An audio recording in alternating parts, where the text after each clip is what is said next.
మన VVIT university absolute discipline, absolute education. 10 ఏళ్ళు, 20 ఏళ్ళు, 30 ఏళ్ళు కాలం ఎంత వేగంగా మారిపోయినా స్కూల్ రోజుల్లోని ఆ పాత జ్ఞాపకాలు ఎప్పటికీ పచ్చగానే ఉంటాయి. అందుకే ఈ మధ్యకాలంలో ఒక కొత్త ట్రెండ్ బాగా ఊపందుకుంది. అదే గెట్ టుగెదర్ లేదా రీయూనియన్. కట్ చేస్తే ఎక్కడో ఒక ఊరిలో ఒక పచ్చని సంసారం ముక్కలవుతుంది. అమాయకుడైన ఒక భర్త శవమై తేలుతున్నాడు. ముక్కు పచ్చలారని పిల్లలు అనాథలవుతున్నారు. నిందితుల స్థానంలో నిలబడిన భార్యను పోలీసులు విచారిస్తే విస్తుపోయే నిజం బయటపడుతోంది. ఆ హత్యకు, ఆ అక్రమ సంబంధానికి బీజం పడింది మరెక్కడో కాదు, కొన్ని నెలల క్రితం జరిగిన ఒక క్లాస్ రీయూనియన్ పార్టీలు, అంటే గెట్ టుగెదర్లు. అవును, మీరు వింటుంది నిజమే. పాత స్నేహితులను కలుసుకోవడానికి, మధుర స్మృతులను నెమరవేసుకోవడానికి వేదికలవ్వవలసిన గెట్ టుగెదర్లు ఈ మధ్యకాలంలో కొన్ని పచ్చని కాపురాలలో చిచ్చుపెడుతున్నాయి. దశాబ్దాల క్రితం ముగిసిపోయిన పాత ప్రేమలు మళ్ళీ చిగురించి వివాహేతర సంబంధాలుగా మారి చివరికి ప్రాణాలు తీసే క్రైమ్ స్టోరీలుగా మారుతున్నాయి. అసలు మన సమాజంలో ఏం జరుగుతుంది? ఈ గెట్ టుగెదర్లు ఎందుకు శాపంగా మారుతున్నాయి? ఈరోజు మన వీడియోలో దీని గురించి ఉన్న భయంకరమైనటువంటి సామాజిక కోణాన్ని విశ్లేషిద్దాం. మొదట ఇదంతా చాలా సరదాగా మొదలవుతుంది. ఎవరో ఒకరు చొరవ తీసుకొని స్కూల్ లేదా కాలేజీ ఫ్రెండ్స్ అందరితో ఒక వాట్సాప్ గ్రూప్ క్రియేట్ చేస్తారు. అప్పట్లో నువ్వు అలా చేశావు, నేను ఇలా చేశాను అంటూ పాత జ్ఞాపకాలను తవ్వుకుంటారు. ఈ క్రమంలోనే అప్పట్లో క్లాస్లో ఇష్టపడి చెప్పలేకపోయిన వాళ్ళు, లేదా అప్పట్లో లవ్ చేసి బ్రేకప్ అయిన వాళ్ళు మళ్ళీ ఒకరికొకరు కనెక్ట్ అవుతారు. ఇక్కడే అసలు సైకాలజీ దాగుంది.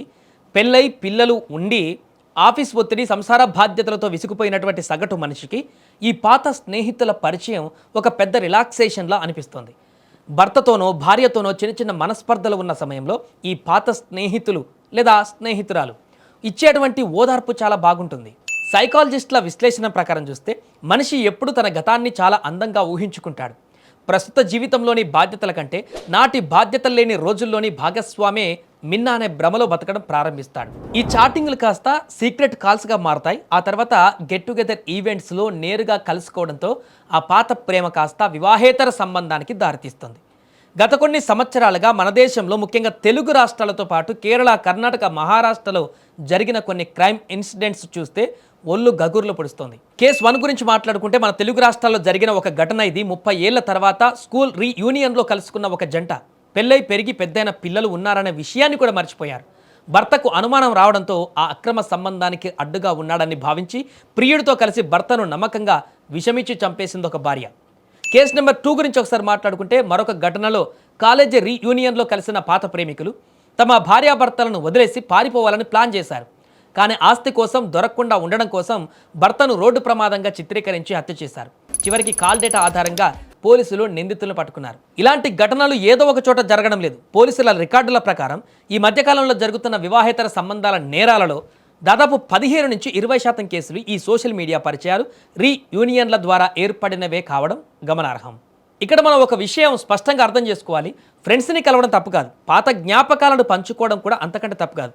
కానీ ప్రతిబంధానికి ఒక లక్ష్మణ రేఖ ఉంటుంది. ఆ గీత దాటినప్పుడే ప్రమాదం మొదలవుతుంది. పెళ్ళయ్యాక భాగస్వామితో వచ్చే చిన్న చిన్న గొడవలను సాకుగా తీసుకొని పాత స్నేహితుడితో పోల్చి చూసుకోవడం ఇక్కడే పెద్ద పొరపాటు జరుగుతుంది.